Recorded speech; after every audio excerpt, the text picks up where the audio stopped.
Flag Weekly News, the weekly news show where some of the very best commentators come on and join me to tell you what's really going on in the world. I'm Kevin Barrett with Helen Bajniski this week. Hey, welcome back, Helen. Hey there, good to be here. Yeah, great to have you back. So quickly, the PSAs.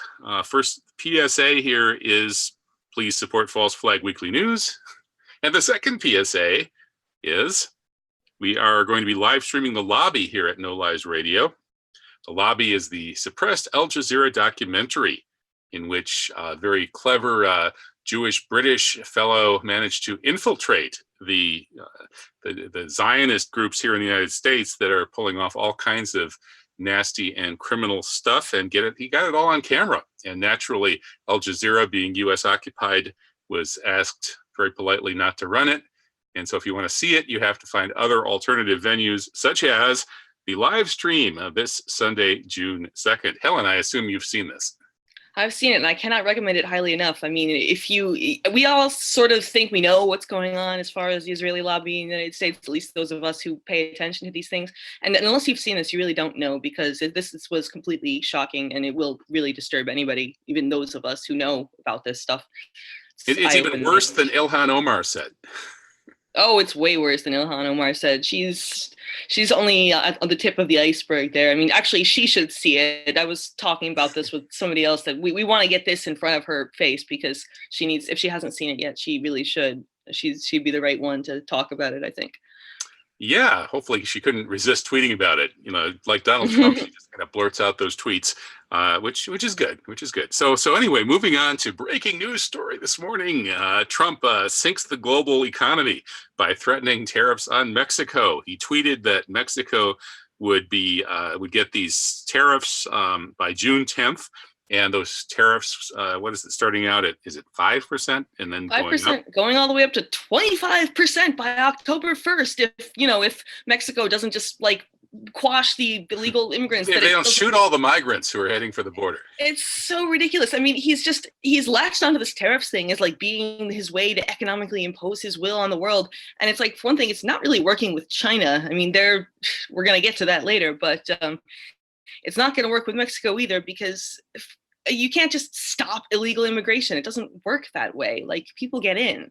I mean, I'm not saying you shouldn't try, but punishing the country that is not even producing the illegal immigrants, who are actually produced by U.S. foreign policy anyway, is really the wrong way to go about it. And I mean, doesn't this torpedo the whole free trade agreement that he's trying to work out? I thought they were on the verge of signing that, NAFTA too, and now he's threatening them to tariff the crap out of all of their imports. I mean, it doesn't make any sense. He's shooting himself in the foot with this.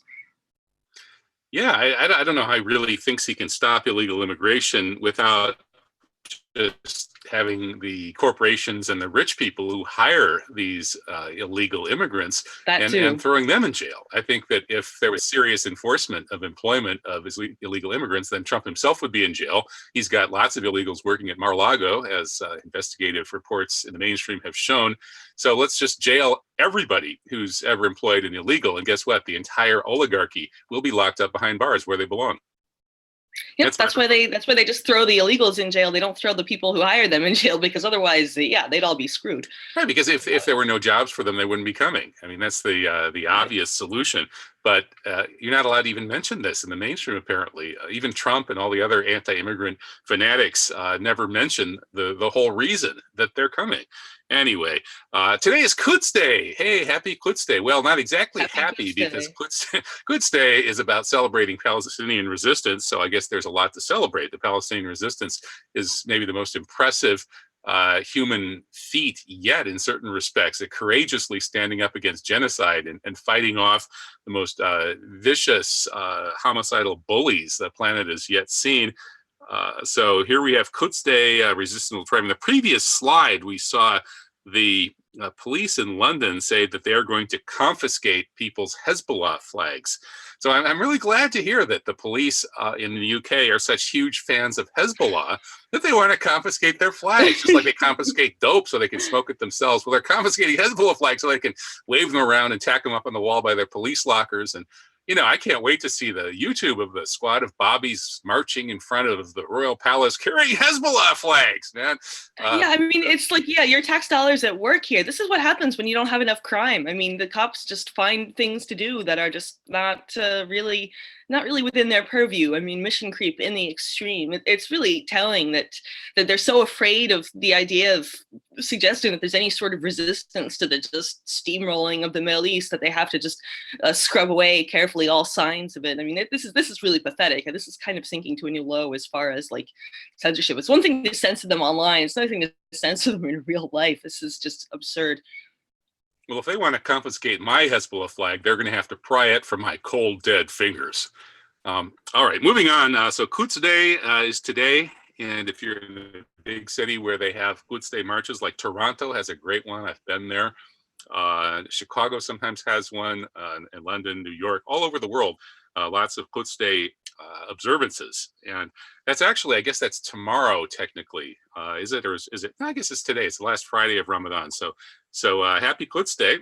And Quds Day this year is happening at the same time that there's all of this, hoopla is not quite the word, because the deal of the century, which is being presented. The word is poopla. Poopla, yeah, that's pretty much what it deserves. The deal of the century. Well, before we get to that, though, let's mention that there's a reason why the Palestinians have to resist, and that is that they're being treated worse than animals, shot down at the border. Even Trump doesn't have the immigration cops shoot people down at the border the way the Israelis do. And it's not even people trying to cross. It's people who are just demonstrating in front of the border for their right of return. And not only do they shoot the people demonstrating, they shoot the doctors. Here's Dr. Tarek Loubani, who's one of 17 paramedics who've been shot in these peaceful demonstrations by the border in Gaza. Even Justin Trudeau has tweeted that he is appalled and called for an investigation. It's just par for the course in occupied Palestine, I guess. Yeah, and it's just because they know they can get away with it. I mean, there's literally no one who will tell them no. Like I was saying before, the International Criminal Court is trying to do some kind of investigation because, they've murdered 251, I think it is, protesters since the Great March of Return started last year. And the US, of course, has stepped in and said, well, no, how dare you investigate our little friend here? And Israel has said, well, how dare you investigate this? We'll take care of ourselves. So it's like, well, they've only investigated, quote unquote, 11 of these 251 murders, plus what, 10,000 or something, 17,000 or something like that injuries. And so, yeah, if you're not going to investigate, then somebody else has to. And the ICC would be the ideal ones to do that. But of course, the US bullied them and threatened to revoke their visa and all of this other stuff. And it's such an obvious, like, mafia state situation that we have here. It's disgusting. Actually, that's an insult to the mafia. I take that back. At least they have some code of honor. Well, that's right. Yeah, Israel really is a gangster state. You see that in books like State of Terror by Thomas Suarez, which traces how Israel was created through terrorism. And the type of terrorism is very much like the mafia tactics, because these people actually were organized crime types before they got their state. And likewise, you see this in Ronan Bergman's book, Orders to Kill, which is about the Israeli intelligence community's wave of assassinations. They've killed far more people than any other country, possibly more than all other countries combined. And this, the hit jobs, the way they put out their hit jobs on their enemies is exactly the way the mafia does it, because these people are basically gangsters. And speaking of gangsters, how about Jared Kushner, whose father did time in federal prison? That little gangster is supposed to be providing the deal of the century that will solve the entire problem. And so King Abdullah was trying to set him straight this week, telling him that no, you can't just corral the Palestinians into a prison camp that you're calling the New Palestine. They have to actually have a state. But I don't think Kushner was listening. Yeah, this is the problem when you give the job of negotiating the deal of the century to a guy who's never been told no in his life. I mean, Jared Kushner has just had born with a silver spoon up his ass, as the saying goes. And just, he doesn't know anything about the region except that, Bibi slept in his bed when he was a child. And so giving this guy the carte blanche to negotiate the region is just, it really is like a big finger in the eye of the Palestinians. And as this article says, this guy is in a bad position because he wants to sort of do what he's told, but he can't because the Palestinians will rip him to shreds. I mean, he's supposed to be in charge of taking care of them, and he's not doing that. So fortunately, that's put his feet to the fire, and he's going to at least make a show of, actually negotiating on their behalf. But looking at what's leaked out about the deal, this is basically, it's really insulting. They're saying, if you don't agree to this deal, then we're going to basically take away what little resources that you have left, make life miserable for you. And by the way, as part of this deal, you have to actually pay the IDF to oppress you and murder you and shoot you. They say they have to pay the IDF for their protection. That's really the most disgusting sort of tactic that you can really imagine. Yeah. What an insult.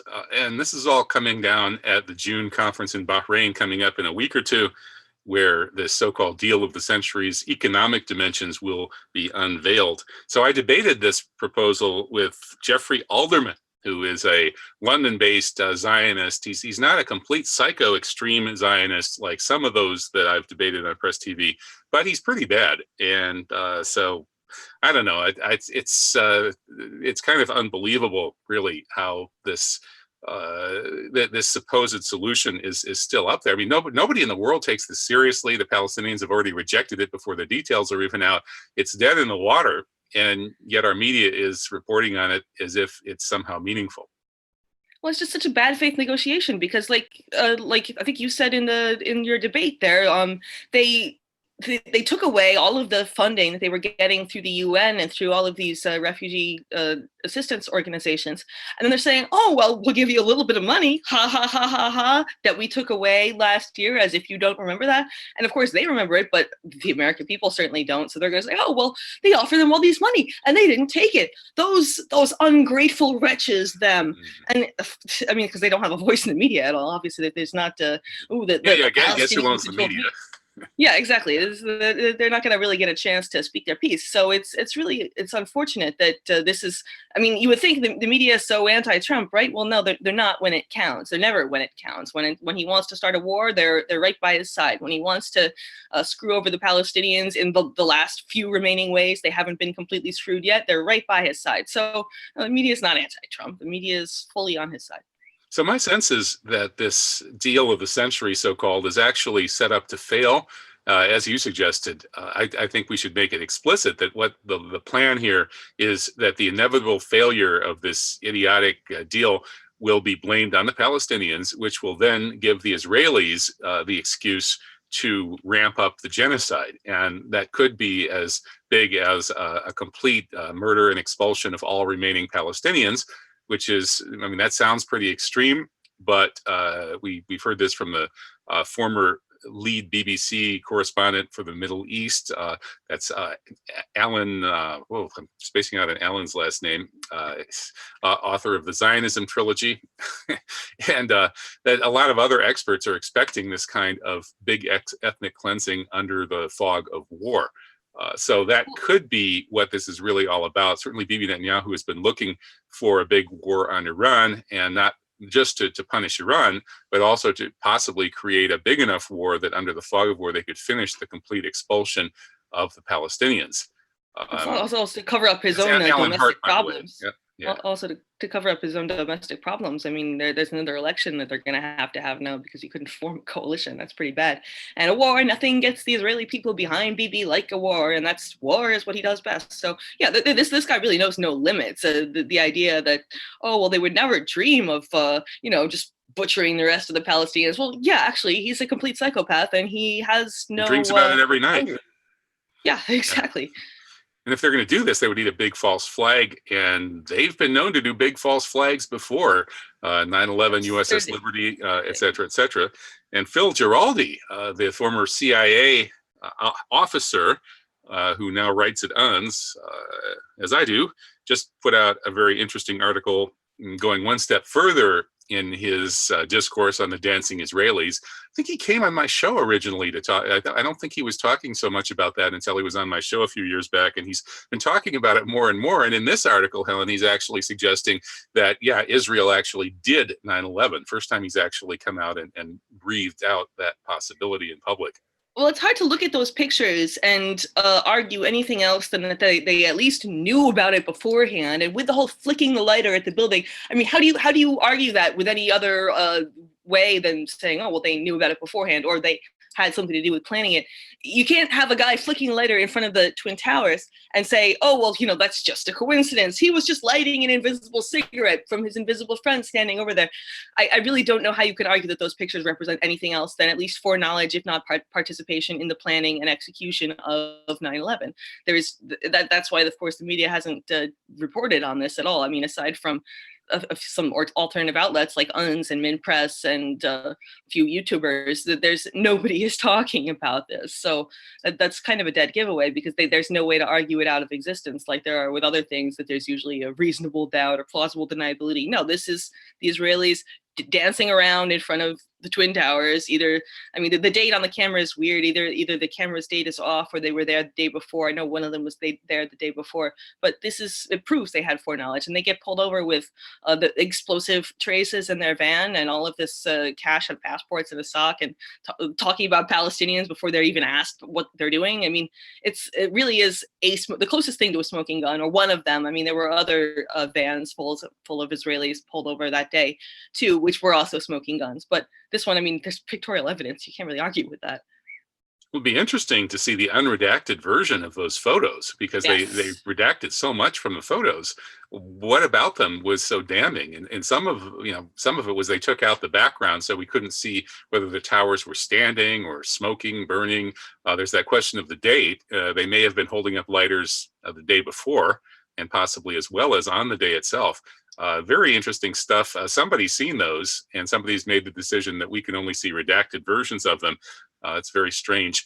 Anyway, speaking of false flags to start war on Iran, John Bolton says that Iran is responsible for these small holes in the ships off of Fujairah and other sort of minor attacks on Saudi oil installations. It's all Iran's fault. Interestingly, neither the UAE nor the Saudis have actually cast blame for these attacks. But John Bolton knows who did it. He twirls his mustache. Yeah, it's got to be Iran. John Bolton stubs his toe and says it was Iran. I mean, it really is like his rabid need to go to war. I mean, there was like when back in 2002 or whenever they were going into planning to go into Iraq, and it was, oh, well, anybody can go to Iraq. Well, real men go to Tehran. And that was it's been his like punchline for the last 20 something years. And yeah, I mean, the fact that the idea that Iran would do the one thing that's going to bring down the wrath of the entire Western military industrial complex crashing on its head, and it would do this to like poke little holes undamaging in these ships is absurd. I mean, it's the same idea as, oh, Assad is going to go around gassing people when he's winning the war and could just sit there and do nothing, and he would probably win the war. He's going to go and do the one terrible mistake that will bring everybody's wrath crashing down on his head. Yeah, Iran, when all eyes are on it and all satellites are like looking at it, is going to go in there and poke some holes in some Saudi ships and a Norwegian ship, because, we have to get the innocent party in there. We have to get Norway, because they're like, mild people, and who would attack a Norwegian? That's just rude. And so, yeah, it's absurd. And any thinking person knows it's absurd. And Iran has said, this is people who wish us ill. And obviously, John Bolton is number one on that list. I mean, I think I think he might hate Iran actually even more than Pompeo does. Well, that's saying something. Well, the question though is what's the strategic purpose of these pinprick holes in these ships? Very, very odd. Kind of way to go about starting a war, because this was way too small to start a war. So I would suspect that probably what they're doing is some combination of doing a test run to sort of see how the world reacts to this sort of thing before they do something much bigger that actually could start a war. Or this is also sort of laying the narrative out there, like getting the narrative that Iran is involved in, doing these harassing attacks. So then they do a bigger attack and they can fit it into the pattern and make it easier to blame Iran. But I don't think it's working so well. People aren't really buying it, and even the head of the Joint Chiefs of Staff is not buying it. Is he ever not buying it? In fact, Chair Dunford, Joseph Dunford, Marine, who's general, who's head of the JCS, America's top-ranking military officer, is not only telling us that he is he's putting people on notice that he knows that people out there might want to do a false flag to drag the U.S. into a war in Iran. But he's also pointedly responding to this question at the Brookings Institution that raises False Flag Weekly News co-host Alan Sabrosky's name and talks about Operation Northwoods, a very hardcore 9/11 truth kind of question. And rather than shooting it down as, oh, that's just a bunch of conspiracy theories, he's basically agreeing with the questioner. An indirect shout out to our co-host, Alan Sabrosky. So congratulations, Alan. Somebody was able to mention your name at a public event during the Q&A and not get arrested and dragged out and beat up, as happened to our other. I think it's a signal that just there is definitely a division. I mean, that so many military leaders who actually know what they're doing realize that this would be a really terrible idea to actually go into war in Iran. I mean, they war gamed this in 2002, and no matter how hard they tried to rig it in the U.S.'s favor, the U.S. still lost. So it's there's really no way to make this work. And as this says here, over 70 retired military leaders, anybody who actually knows what they're doing as far as military strategy goes, and even people who don't, such as me, we know that this would be completely disastrous for the United States. And the whole thing with the false flag, getting back to the thing with the mines, didn't get a chance to say, is that one of the dead giveaways of a false flag event is that they've run a drill that looks just like the event right before the event. And yeah, they had a drill with people going in and taking off mines. So I mean, they have to explain that one. It's like, what was this, one of our leftover mines? Or gosh, it's funny how that thing happened exactly like the drill that we planned that day did. It's not like that's ever happened before, except like on 9/11 and on to the London train bombing and on the Christchurch shooting. And so, yeah, you want to have a big event, then have a drill first, and call anybody who draws similarities between the two a conspiracy theorist. Well, maybe that's why General Dunford was willing to give that particular answer. He may well have been disgusted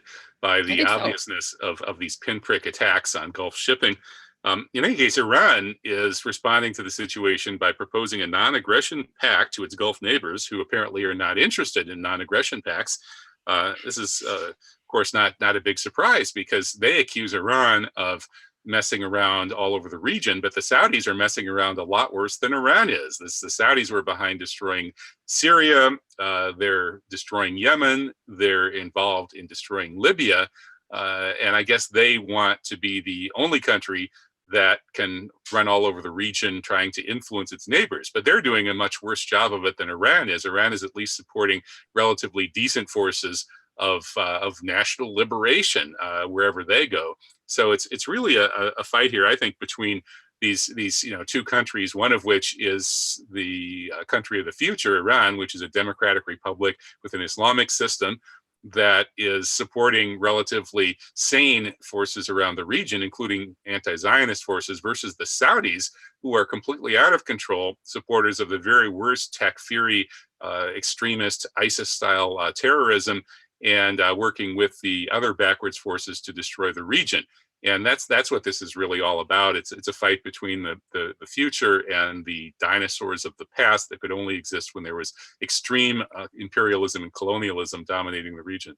Yeah, all the Saudis have on their side is like US and Israeli style repression. I mean, if the people of Saudi Arabia were ever given a chance to choose their leaders, they certainly wouldn't pick these guys who preach the most extreme, bizarre, warped form of Islam, and then go around in 400-foot yachts driving around with coke and hookers. I mean, this is not very religiously minded folks here. I mean, at least the people in Iran practice what they preach, which you need, if you're going to have a religious leadership, it's best if they actually practice the religion they're asking you to practice. That's just, rule number one of... the difference, Helen, is in Saudi Arabia, the leadership is running around with the coke and the hookers and the Learjets and flying around to gambling joints and bordellos all over the world, whereas the people are to some extent forced to try to conform to the Wahhabi doctrine, whereas in Iran, it's the other way around. The leadership, the religious side of the leadership, is by and large pretty good, or at least pretty religious, whereas among the population there it varies quite a bit. There are some very westernized people in North Tehran, and all sorts of different people, and some corruption at the lower levels. But the big difference there is that the level of leadership in Iran is incomparably better than in Saudi Arabia. Yeah, and at least there's some degree of like you can have popular dissent in Iran. You can't really have that in Saudi Arabia, or they lock you up or cut off your head. I mean, Yeah. Iran, there's. I mean, I was talking to somebody on Twitter claiming to be from Iran, saying that, oh well, we actually want the regime change and all of this. I don't know if this person was actually from Iran. The stuff they were saying was a little bit ridiculous, but I mean, you can actually have that in Saudi Arabia. You can't have that, or else they would show up at your door and put you in jail. Of course, that's more and more happening in this country too, but that's another subject. Yeah, well, it's too bad people can't go to Iran and experience this for themselves. I mean, one thing I've gotten from having gone to Iran almost every year since 2013 is the incredible diversity of opinion and the complete lack of fear in expressing all of these wildly diverse opinions. It's vastly more diverse, and there's a lot more free speech there, it seems, than here. From the cab driver level to all the way up towards the top. So we're just being lied to so much about this. And so will there be a war? I don't know. But if there is, it looks like occupied Iraq may not be the unproblematic U.S. base for going into Iran that the war planners wish it were. Foreign Minister Mohammed Ali al-Hakim of Iraq made a pledge to stand by Iran this week. So that's, I guess that's bad news for John Bolton. Despite Pompeo's best efforts showing up there, he had to go there so bad that he had to cancel a meeting with Angela Merkel. So he has to go to Iraq and say, oh, well, it's really important that what happens to U.S. personnel in Iraq happens to Iraqis too. Again, it's this mafia thing that he's just showing up there and basically saying that's an awfully nice country you've got there. Would be a shame if anything happened to it. Like, oh yeah, we really think that Iraq should be a sovereign nation, but and not being influenced by anybody else in the region. Well, sovereign nation means they're allowed to do whatever they want, right? Sovereign nation, unless they decide to be cozy with their neighbor. And it's like you get what you put out, and they knocked out Iraq's leadership. So Iran rushes in to fill the void by providing economic support, by reconstructing the country in a way that isn't completely exploitative in the way that the U.S. Halliburton and Bechtel and all these other industries were. I mean, Iran actually cooperated with Iraq to rebuild after we wiped them out. So obviously they have a gratitude to them, and it's completely normal that they would feel obligated to support their neighbor in this struggle. And I'm glad they are. I'm glad they're not being intimidated by this piggy. It'd be very hard for Bolton and Pompeo to find any road into Iraq, or into Iran rather. Iraq won't let them do it. Turkey won't let them do it. Afghanistan is a mess. It wouldn't be too easy to go through Afghanistan. So it's kind of hard to figure out where they think they're going to invade Iraq from, or rather invade Iran from. And speaking of wars on these countries that insist on remaining independent, the war on Russia news this week is that the Russians are being accused of testing low yield nuclear weapons, which would be a violation of the Comprehensive Nuclear Test Ban Treaty. Well, the U.S. has been shredding and violating these treaties. Yeah, haven't we just wiped our ass with all of these treaties in the past couple of years? That there are no treaties left standing. I mean, to go and say, oh, Russia's violating a treaty, it's like this is what we do every day of the week, is rip up a new treaty so that we can build bigger, shinier bombs and waste more money on the military-industrial complex. Russia is the least of the offenders here. And this is, of course, the treaty that as the article at least says that isn't binding until every nuclear power signs it. And you think Israel's going to come and sign a nuclear treaty? So this treaty doesn't actually mean a thing. I mean, Russia's ratified it, but nobody else has. Nobody else who matters, anyway. And so when it comes to who we shouldn't be trusting to make agreements with, the U.S. promised Russia that it wouldn't move NATO 1 inch eastward in the wake of the end of the Cold War. And now suddenly all of Eastern Europe has been brought into NATO, and first strike nuclear systems are right up there on Russia's border. Somehow I don't see why Russia should be trusting anything the U.S. says. And then how about the JCPOA, a classic example of a change of administration, and the U.S. totally shreds a perfectly good treaty.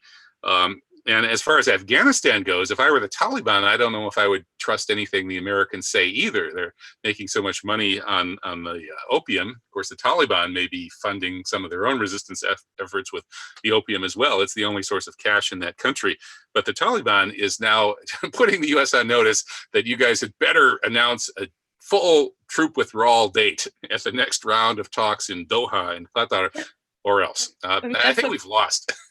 Yeah, I mean that's officially basically it. After what almost 20 years, and they've got more territory every year, and there's just no way. And even the top generals are admitting we've lost there. But by now we should know that you cannot trust the administration's word on anything. We've gone back on every single deal we've made with all of these countries, and so, I mean, the idea that that Trump is this great deal maker and oh he's gonna get us a deal in whatever country, anybody who believes a deal that they strike with this administration is, I mean, at this point, they're kind of like, they have themselves to blame because this is not a trustworthy situation.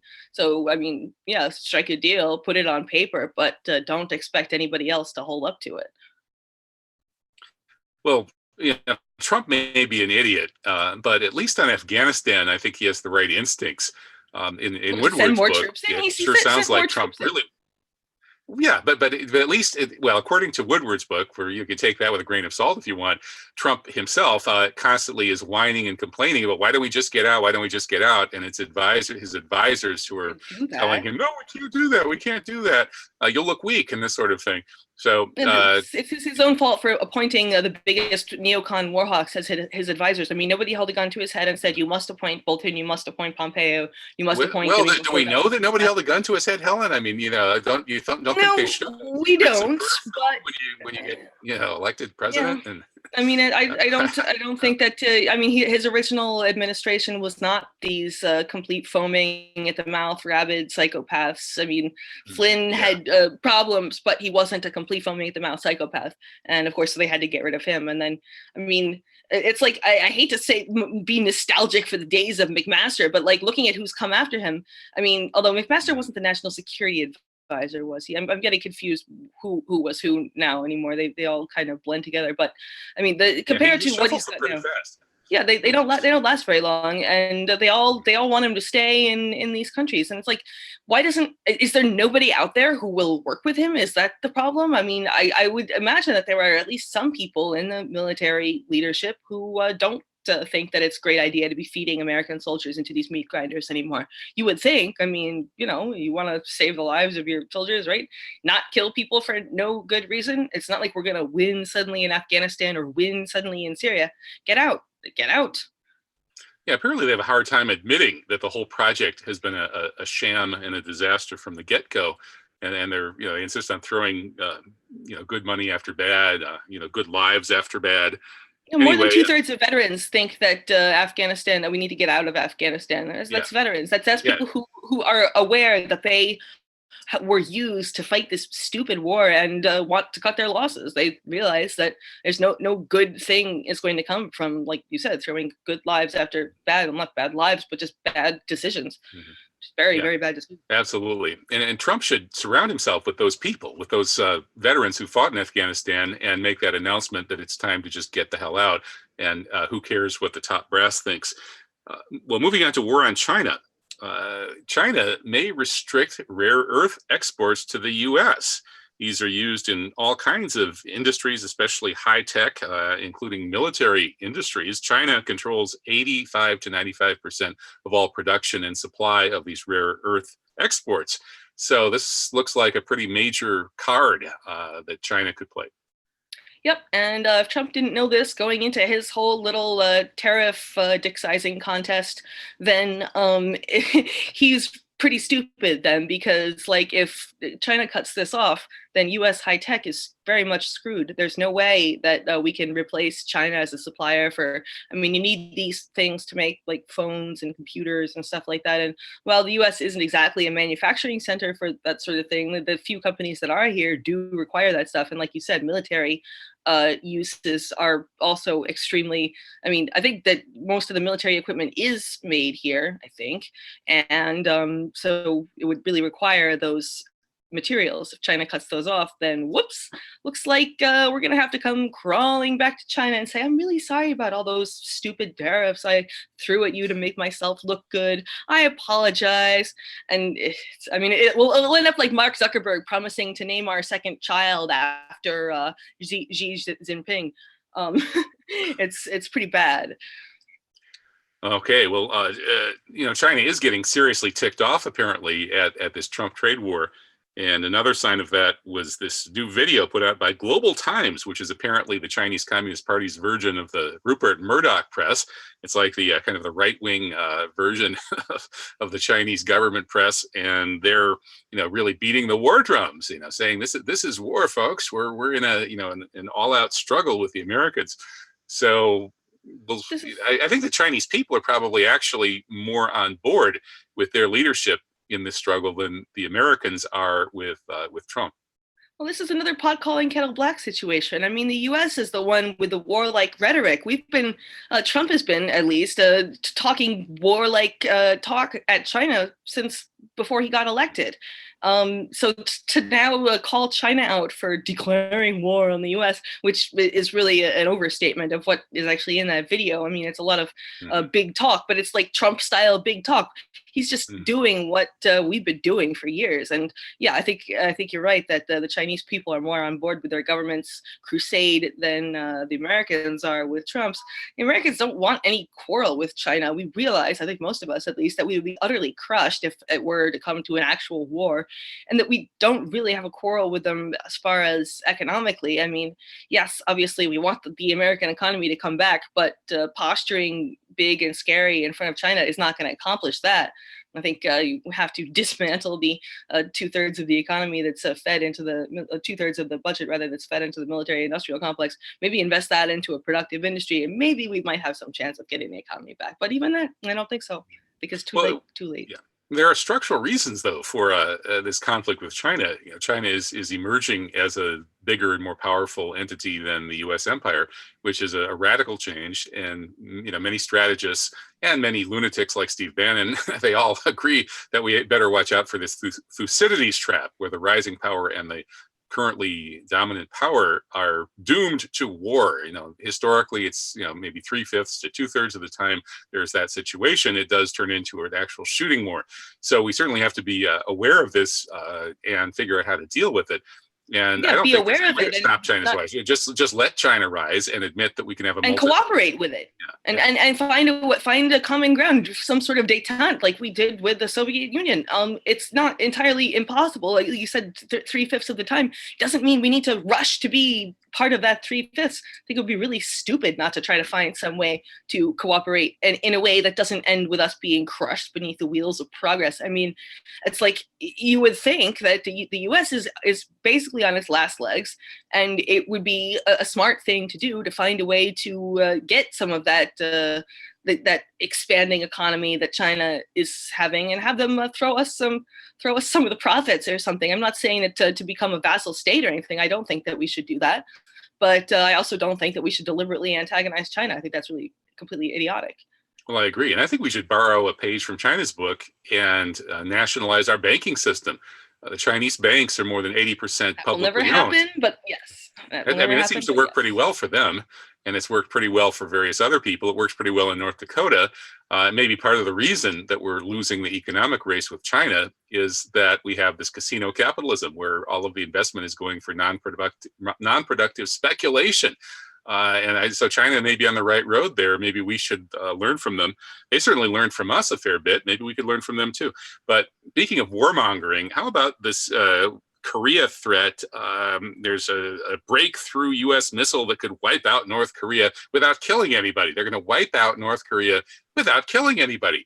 What could possibly go wrong? What fun is that? What fun is that? They live to kill people. No, I mean, this sounds very implausible. I don't see the U.S. military as embarking on any sort of quest that doesn't involve killing large numbers of people. It seems to be kind of the thing that we love to do.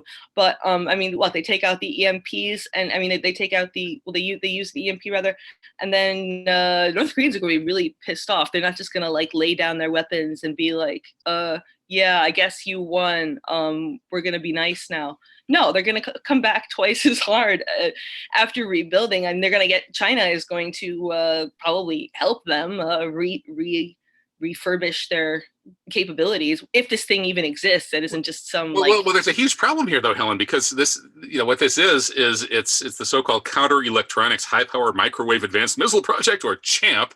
If that were the Counter Electronics High Power Microwave Unsuccessful Missile Project, that would be CHUMP, which is probably what it would be. But in any case, you launch cruise missiles at North Korea, they're likely to just unload with everything they've got before the cruise missiles even get over North Korea to That's true. unleash their EMP burst payload and fry all of North Korea's electronics, which is what this is all about.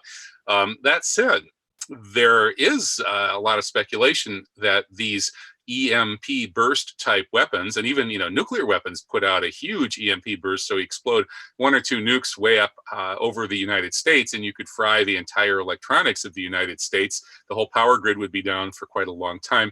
So there is speculation that in a future war that might be deployed. It could be others. It could be North Korea could do this to us. They could send one of their nukes high in the atmosphere over the United States and fry most of our power grid too. So yeah, that technology exists. But again, if you start firing missiles at people's countries, you're really asking for retaliation. Yep, yeah, that's true. They would see the missile coming and they wouldn't necessarily even know or care that it's the non-lethal missile. No, you see a missile coming at you and you're going to fight back. I mean, and considering what happened with the false alarms, like the in Hawaii last year, when they thought that North Korea had fired a missile at them, and everybody freaked out for about 20 minutes before they. Everybody get a message on their cell phone. Like those old posters. Yeah. Tuck your head between your legs and kiss your ass goodbye. Everybody in Hawaii gets the message on their cell phone. That must have been a fun time to be in Hawaii. I'm glad I wasn't on vacation there at that point. I can't even imagine. That's got to be terrifying, but yeah. Oh boy. Okay. Well, we're declaring war on Russia, Iran, Korea, China, pretty much the whole world. And that was the headline of this RT story, which I thought maybe you'd written, Helen, but then you told me you hadn't. Nope. Mike Pence declares war on the world at West Point. Well, actually, we were John White was credited, so I guess we knew it wasn't you. But in any case, this is pretty intense rhetoric from Pence. Maybe in impeaching Trump isn't going to help. We'll get an even worse. That's what I've been saying this whole time. Anybody who's raving about impeaching Trump, do you realize what's next in line? This guy is insane. And he's worse than Trump. I know that that's not a thing that most people can conceive of these days, but this dude is a complete nut job, and he should be nowhere near the nuclear anything or the anything. I mean, I used to call him the uterine crusader because his signature achievement as governor of Indiana was trying to get rid of abortion. And it's this is your priority, dude. You're a man. You don't have a uterus. Stay out of other people's. And two, his whole war is the answer. He's so pro-life. He wants to blow up the world. He's pro-death, basically. And yeah, that's another thing that bothers me about a lot of these pro-life Republicans, is that they're all about life until it's born, and then it's let's kill them all. Let's kill them all. Yeah, let's kill them. This speech is complete insanity. I wish that I had been the one to write this, but unfortunately, this guy got to it first. It's on Memorial Day. You're saying, oh, by the way, soldiers, we're gonna send you into random meat grinders all over the world, and some of them are going to be in this hemisphere. So yeah, that's awesome. Be a patriot. I've got the quote here. This is incredible. Some of you will join the fight against the radical Islamic terrorists in Afghanistan and Iraq. Some of you will fight on the Korean Peninsula and in the Indo-Pacific, where North Korea continues to threaten the peace, and an increasingly militarized China challenges our presence in the region. Some of you will join the fight in Europe, where an aggressive Russia seeks to withdraw international boundaries by force. Some of you will be called upon to fight in this hemisphere. I mean, everything except some of you will fight the aliens with lightsabers in outer space. Yeah, and that's the whole coming. Planet is a war zone. Coming. Yeah, no, he's complete insanity. Get ready to fight and die for Israel. And it's on Memorial Day, which of course no mention of the USS Liberty or anything, and none of the Memorial Day rah patriotism stuff mentions. Oh, that little thing, the USS Liberty. Let's just pretend that didn't happen. Yeah. So yeah, this is. Well, he's a Christian Zionist. He wants. I know. He wants Armageddon. He's happy. He wants that Bibi Netanyahu big war, ethnic cleansing. He thinks that then Jesus will come back. If we kill enough people in the whole land, if Jesus came back, Jesus would not want anything to do with Pence. I don't know Jesus personally, but I can be pretty sure. I mean, he was a peaceful dude. Pence would not be on his friends list. Let's put it that way. Well, speaking of crucified prophets, some people would, or allegedly crucified prophets, I should say. How about Assange? He's being mistreated, gravely ill, uh, being mistreated in the media as well. His lawyer, the Swedish lawyer Per Samuelsson, says that he can't even hold up a conversation. He's so sick. Yeah, this is a little disturbing. I mean, I pitched this story to RT earlier this week, but we couldn't really write it because there was no information out there on it. Now, of course, there is a little more, but yeah, I mean, it's obviously he's been locked up in the embassy for 7 years. He's probably pretty not well, and I can imagine that they are subjecting him with something in those embassies. They're all. Yeah, I would imagine they probably were. They have the capability to do that. It's, I mean, all of the talk about people getting hit with sound weapons and stuff, and those were American diplomats, but American diplomats who hadn't leaked a huge trove of state secrets. So yeah, I mean, this is very sad what they're doing to Assange, and the fact that many people in the press still insist on saying, "Oh well, he's not a journalist, so he doesn't count" or something. I mean, the only way that I would see that being an issue is that if he's not an American citizen, so you say, oh well, he's not subject to First Amendment protections. But I mean, if they're going to prosecute him under U.S. law, then they're treating him like a U.S. citizen anyway. So that doesn't actually that doesn't hold water. I mean, he's gets First Amendment protections. He's a publisher for all intents and purposes. So the fact that there are journalists who are still trying to disown Julian Assange is pretty shameful. And they're sending a message by crucifying him that, hey, this could happen to you folks, just to all the other journalists who might consider publishing stories featuring classified information. Speaking of journalists, how about Robert Fisk? He's one of the halfway decent mainstream journalists who's reported on the Middle East without completely lying. He's a closet 9/11 truther. He only wrote one piece about it. He told us this was the only piece he would ever write about it. So he's not a complete liar and fraud like most of the mainstream journalists. And here he is telling us that he sees through, we all can see through the OPCW's BS on Syrian gas stories now, because they actually suppressed their dissenting 15-page assessment of those 2 cylinders that were supposedly dropped from Assange's airplane. It turns out they were planted on the ground, according to this assessment, and the OPCW concealed that assessment, thereby trying to help the Western powers make their propaganda case against Assange. I'm sorry, against Assad. Yeah, and it's very telling that, of course, the first thing they do when this report comes out, the OPCW, is, well, we're going to find who leaked this report and we're going to punish them. It's like, well, it's the same thing as the DNC email leaks, like getting back to WikiLeaks. Is the same thing that happened there. So, well, we're going to find how these emails were leaked and we're going to punish the person responsible. Well, how about you deal with the content of the leak? Because that's the important part here. And again, that's the important part here. That report clearly shows that those cylinders were placed on the bed and on the floor, probably by the White Helmets, and that we bombed Damascus again for nothing. And the whole thing was such a fake situation, because if the building we bombed in Damascus was actually a chemical weapons factory, then bombing a chemical weapons factory in a crowded area of the city would have killed a lot of people. Could have been considered a chemical attack of our own, shall we say. And of course it wasn't. The OPCW had actually cleared that location as a chemical munitions facility. And so the whole thing is just a fake narrative. I mean, the more and more of these wars that we are fighting are waged in people's imaginations. There's no actual aggression, no actual anything. I mean, there's actual bombing, yes, but even that, there's not as much actual bombing as there maybe would be in the past when you actually had to produce something. And now it's all just like, oh, well, he's a gas attacking monster and we need to take out the regime, because even though we gave him a Medal of Honor 10 years ago, it's like, well, we're going to take that one back. I think Assad actually ended up sending back the Medal of Honor. It's just kind of like I don't blame him. Finger to the nation of France. It's like, what shameless hypocrisy. It's so bad. Well, you know this, Helen, and I know this, and the viewers of False Flag Weekly News know this, but mainstream audiences may not. But if they get it from Robert Fisk, if they notice, maybe they'll start to get this. So we have Robert Fisk, the sort of dean of British mainstream Middle East journalism, who gets it.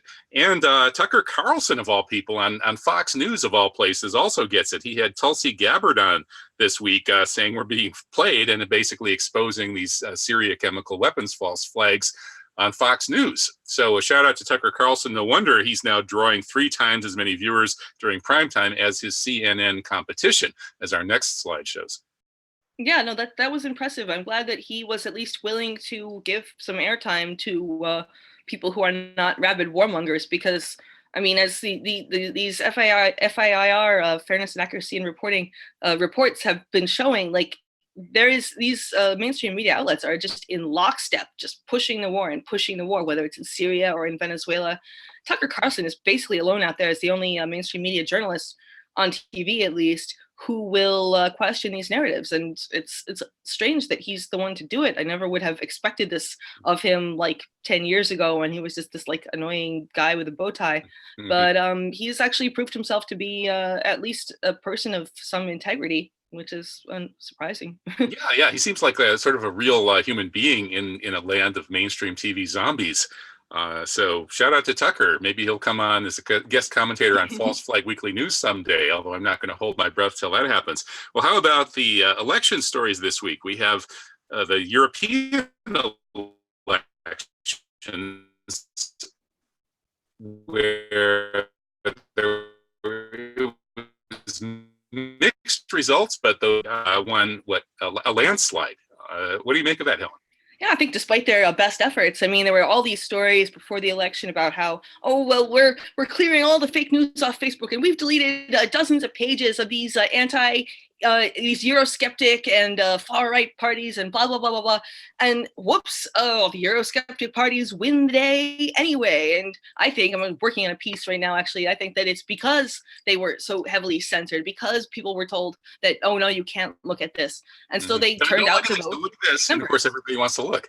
Yes, the Streisand effect, man. They still haven't gotten their heads around the Streisand effect. And it's been, I mean, how long has it even been called the Streisand effect? What, like 20 years or something? This has been around for a while. And people just don't get it. So they keep censoring and they keep censoring, and people are going to look at the thing that's censored because they're like, well, obviously they're hiding something here. And yeah, no, the EU, the elections prove that just sweeping things under the rug is not going to work unless they just censor the whole internet, which is what they're trying to do now with this Article 13. But yeah, no, I'm glad that these Europeans are not completely hoodwinked by this stuff.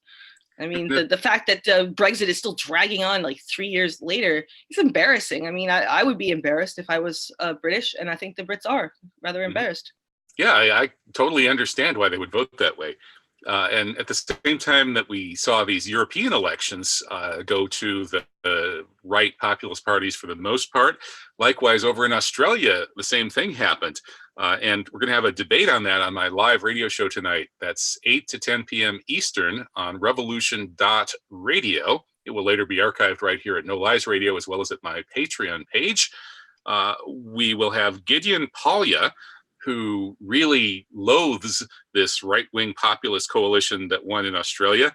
He's in Melbourne. He's a physician. He's done fantastic work on lots of issues, including he's a kind of a 9/11 truther light who's done very careful demographic work documenting the 27 million Muslims killed in the 9/11 wars. 32 million disappeared because 5 million babies would have been born that didn't get born because their parents were killed. So Gideon Palya on one side, and on the other side, Peter Myers, who is actually something of a supporter of many aspects of this populist coalition that won in Australia. So big debate on Australian politics tonight, live on revolution.radio, 8 to 10 p.m. Eastern, if you're interested in Australian politics. Wasn't really following this election very closely, but you're saying that the populist group won here too? Oh yeah, landslide. Yeah. Good to know. Shocking result. Yeah, it was like sort of like Trump's election, only more so. None of the polls predicted it. So. Yeah, I mean, I would like to see like somebody in Australia step up to maybe take up the cause of Julian Assange, but also as far as like their domestic situation goes, they're trying to get inside encryption, and once one of the Five Eyes countries is able to get a backdoor legally placed in all encryption, then I mean the whole thing is toast. There's no way to deal with that. Either that or the encryption platforms will just have to like declare themselves off limits to Australians, which is really I mean, I don't know if they can even do that, but they're definitely going to try. I mean, Australia is on the front lines of internet censorship after that whole New Zealand thing. the extent to which they crack down. I mean, trying to give people 14 years in prison for sharing a video. I hope this new government decides to not go along that path. I don't know what their platform is like, but I'm sure listening to the show tonight, one would find out. Okay, well, tune in tonight, folks. How about the talk about censorship? How about this Sylvia Stoltz in Germany, who's being prosecuted, endless prosecutions for having the temerity, nay, the unmitigated audacity to actually defend her client, who was accused of Holocaust denial. And like all defense lawyers, she basically has to believe her client's story. But that means that if you defend a witch, you must be a witch too. And so she's been kind of in and out of jail since 2008, and they're trying to throw her back in. I mean, you can't make this stuff up. No, in this article, I don't think really goes into it, but I read somewhere else that the reason that she was thrown in jail this time was because she asked them to define what the Holocaust is legally, and they would not do so. They said, it's obvious. It's obvious. We don't need to define that. And now, if you're throwing people in jail on the basis of quote unquote denying the Holocaust, and you cannot provide a legal definition of what the Holocaust is that you are denying, that is completely insane. And this poor woman, I mean, talk about like Kafka-esque, like you can't talk about the thing that the crime that you supposedly committed, because it's a crime to talk about the crime that you supposedly committed. But then how do you know you've committed a crime? Because you don't know what the crime is. This is really like, you can't make this shit up. Basically, you cannot. This is, wow. I mean, this poor, like, she's really been through so much. And the fact that they are just doing this is, I mean, it sounds like they're quite desperate, and that they're aware that, all might not be as it seems. But I mean, just to criminalize, just asking legally, well, what do you mean by Holocaust? What does that entail? That's so crazy.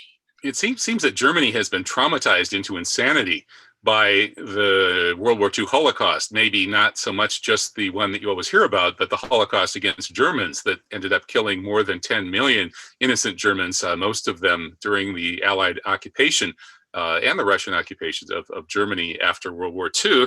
And that extreme trauma has induced some kind of learned helplessness, when they shock the mice in the cage enough so that the mice roll over on their back and just give up and whimper and identify with the oppressor. Seems like Germany is pretty much in that state.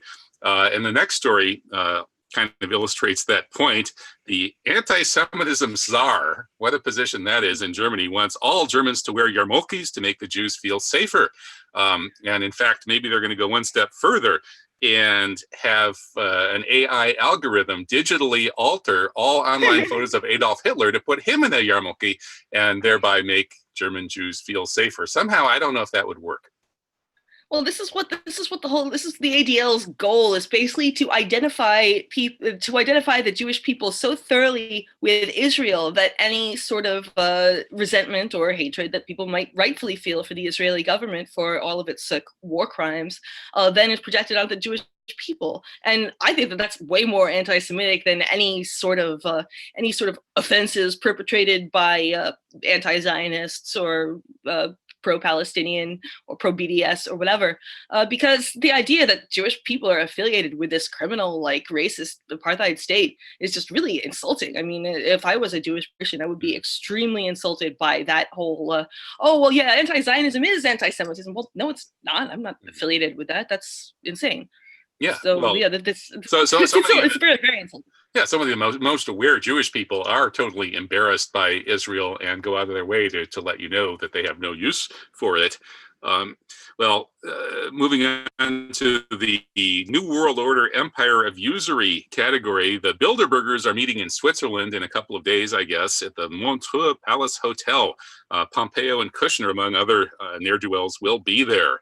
They're plotting to keep their control of the world through that usury-based finance system. Yeah, a well-placed nuclear weapon would be like not necessarily a bad thing in this case. I mean, I'm just putting that out there. Anybody's got one. She's just joking, folks. Don't call in the drone strike on Helen yet. This is not. I'm not being serious. But yeah, just like having so many repulsive people in one place, just talking about just openly talk about how we're going to kill everybody and wage constant war and, make people's lives miserable a little bit so that they look up to us or something. I mean, Well, it's like you that would think. could be a job for the Mossad, Helen. The Israeli Mossad is so good at murdering people, as I recently learned by reading Ronan Bergman's Rise and Kill First, I still that need to get that. if they all just like woke up one morning and got it and reformed and saw the light, maybe they would take out the Bilderbergers for us. Well, I mean, they're obviously watching this broadcast, so I mean, maybe we can convince them. Hey, give them an idea. Okay. Well, another idea to free the planet from the Bilderberg usury bankster cartel is to build up alternative currencies, and that's precisely what Malaysia is working on now, as they've announced a new Asian version of the euro that would be pegged to gold and get them out from under the dollar. Mahathir Mohamed, the great 9/11 truther and leader of Malaysia, is behind this. So shout out to Mahathir Mohamed, here pictured with 9/11 truth hero William Rodriguez. Yeah, this guy is pretty awesome. I mean, I wasn't really familiar with him before I wrote about this for RT last night.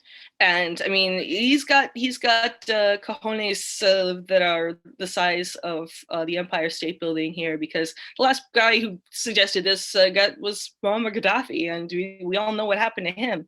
So yeah, anytime somebody suggests, especially a multinational gold-backed currency in which the oil could potentially be traded, they have a tendency not to live very long. And so, yeah, bravo to Mahathir Mohamed, because he's 93 years old. He doesn't really care anymore. He feels like he can just, if not now, when, basically, put out whatever you still have to say, because he's not going to be around for much longer. So, bravo. Yeah, he's one of the Islamic world's few top leaders, maybe along with the Rahbar of Iran, who's actually quite admirable. Well, finally, the end of our show here, we have the Navy. The U.S. Navy is going completely insane. First, they tell us they want to archive 350 billion social media posts. Okay, why do they want to do that? They want to just keep that archive of 350 billion social media posts just so they can see how people talk online. I mean, just don't go on social media to do that. What could go wrong? What could go wrong? I mean, there's nothing nefarious here. I mean, it's not like they also didn't put out a requisition a couple of years ago, Department of Homeland Security, for somebody who could compile a database of all the journalists in the world and their political views and other information about them. I mean, it's not like they're like building a database of just tighten their control on the world a little bit. Well, Helen, it could be that what they really are trying to do is to figure out how Earthlings talk to each other, because the Navy has apparently gone over to the side of the aliens. At least that's what we can assume based on this week's stories in big mainstream media outlets. Here's the New York Magazine telling us that the Navy guys are seeing UFOs practically every day. Lieutenant Ryan Graves says he sees them almost daily. The pilot of a Super Hornet reported a near collision of a UFO that looked like a sphere encasing a cube that zipped between two fighter jets flying about 100 feet from each other. And so they're seeing this kind of stuff every day. They're telling us, and it's not just New York Magazine, but the New York Times, the flagship journal of American mainstream media, is telling us the same thing. So there's some kind of weird semi-disclosure thing going on through the Navy. And so those mainstream media posts, they're teaching the aliens how people communicate. When the mainstream media starts pushing this stuff, there's a reason for it. And I mean, it's what we were talking about before with Mike Pence and war everywhere. I mean, an alien invasion would be a great reason to be perpetually at war. Defense contractors are going to love an alien invasion. But honestly, I think if there are extraterrestrial intelligences out there, they would see what we're doing on this planet, and they would quite wisely steer clear of it. I don't think we have anything to worry about from alien visitors. So you don't think they're just zooming around in our atmosphere, keeping an eye on the craziness, maybe doing entertainment tours, right? Taking people to see. That might be it. I mean, I don't see them making contact, though. I mean, not deliberately. Maybe if one of these Navy pilots does crash into one, they might go down. But I cannot imagine that any extraterrestrial intelligence, if they do exist, would want to get involved with this mess that we call humanity. Okay, well, beam me up, Scotty. There's no intelligent life here, and we're beaming up now once again from False Flag Weekly News. Until next week. Well, thank you so much, Helen Baniski. Thank you for our supporters who've funded the show, made it possible, and our whole crew. Looking forward to next week's show with Dr. Alan Sabrowski, now apparently beloved of the top U.S. ranked military officer. We'll see what Alan has to say about that on next week's show. All right. Well, thanks, Helen, and see everybody next week. Bye-bye.